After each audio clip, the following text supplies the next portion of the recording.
கிறிஸ்துவுக்குள் அன்பான கர்த்தருடைய பிள்ளைகளே, உங்கள் யாவரையும் ஆண்டவராகிய இயேசு கிறிஸ்துவின் ஈடு இணையற்ற பரிசுத்த நாமத்தினால் உங்களை ஆசீர்வதிக்கின்றேன், வாழ்த்துகின்றேன்.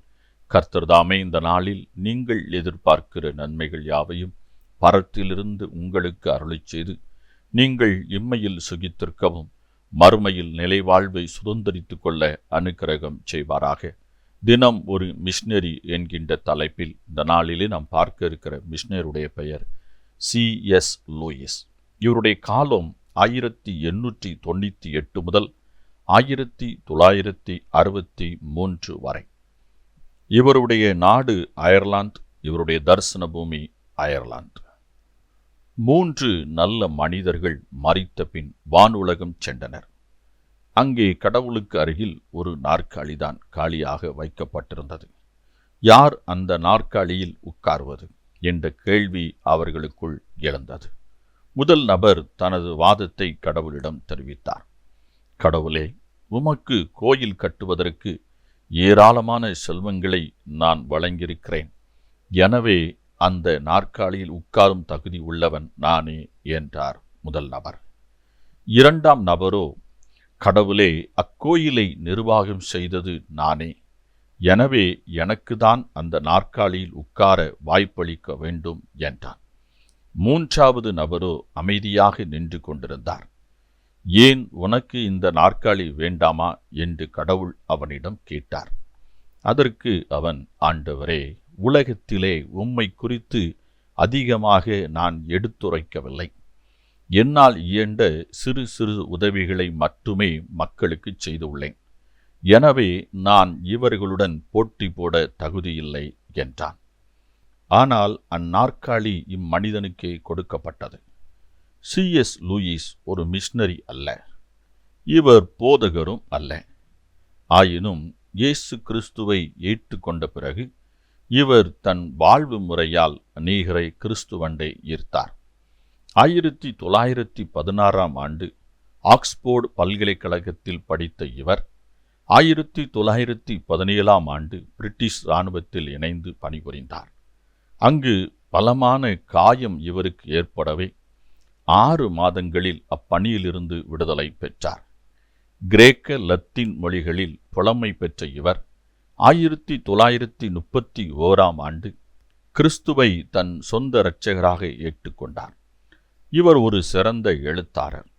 50க்கும் மேற்பட்ட இவரது புத்தகங்கள் 30க்கும் மேற்பட்ட மொழிகளில் மொழிபெயர்க்கப்பட்டு பல லட்சம் பிரதிகள் விட்டு சாதனை படைத்துள்ளது. சிறந்த ஒரு கிறிஸ்தவராக தன் வாழ்வை அமைத்து கிறிஸ்துவுக்குள் பல வெற்றிகளை இவ்வுலகில் பெற்றார்.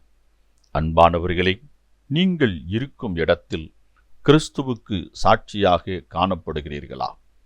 மார்ட்டின் லூத்தர் இவ்விதமாகச் சொல்லுகிறார், ஒன்றும் இல்லாததிலிருந்து உருவாக்குகிறவர்தான் தேவன். ஆகவே தான் மனிதரை கொண்டு அவரால் ஒன்றும் உருவாக்க முடிவதில்லை. அன்பானவர்களே, இந்த C.S. லூயிஸ் ஒரு மிஷனரியும் அல்ல, ஒரு போதகரும் அல்ல, ஒரு சராசரி கிறிஸ்துவுக்கு சாட்சியாய் வாழ்ந்த ஒரு மனிதன் என்று நாம் பார்க்கின்றோம். இவர் கிறிஸ்துவை ஏற்றுக்கொண்ட பின்பு கிறிஸ்துவை தன் வாழ்க்கையில் பிரதிபலித்தார். தன் வாழ்க்கையில் கிறிஸ்து எவ்விதமாய் இருக்கிறார் என்பதை விளங்கிக் கொண்டு இயேசு யார் என்று சொல்லி பல புத்தகங்களை அவர் எழுதியிருக்கின்றார். இவர் எழுதிய 50க்கும் மேற்பட்ட புத்தகங்கள் 30 மொழிகளில் மொழிபெயர்க்கப்பட்டு பல லட்சம் பிரதிகள் விட்டு சாதனை படைத்திருக்கிறது. அன்பானவர்களே, சிந்தித்து பாருங்கள். நீங்களும் நானும் ரட்சிக்கப்பட்டிருக்கிறோம் என்று சொன்னால் கிறிஸ்துவுக்கு சாட்சியாய் இருக்கின்றோம். நம்முடைய வாழ்க்கையில் கிறிஸ்து செய்கிற காரியம், கிறிஸ்துவை நாம் எவ்விதமாய் அறிந்திருக்கிறோம் என்பதை வாழ்க்கையில் வெளிப்படுத்துவதின் மூலமாகவே கிறிஸ்து இந்த உலகத்திற்கு அறியப்படுகிறார்.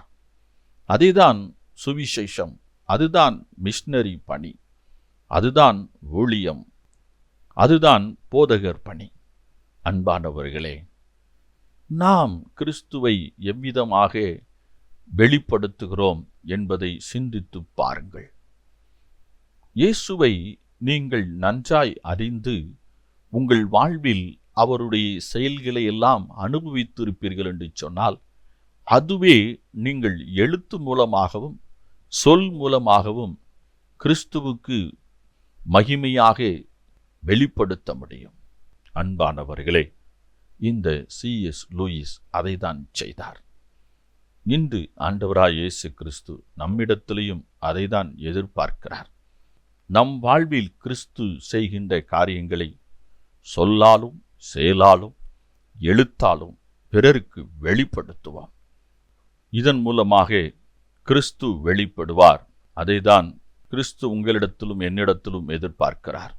கர்த்தர் தாமே உங்களை ஆசீர்வதிப்பாராக. இந்த நாளின் தியானத்துக்குரிய வேத பகுதி நெகேமியா 10ஆம் அதிகாரம், ஆமோஸ் 2ஆம் அதிகாரம், 1 தீமோத்தேயு 4, 5 அதிகாரங்கள். இந்த வேத பகுதிகளை வாசித்து கர்த்தருடைய ஆசீர்வாதத்தை பெற்றுக்கொள்ளுங்கள். கர்த்தர் தாமே உங்களை ஆசீர்வதிப்பாராக. ஆமென்.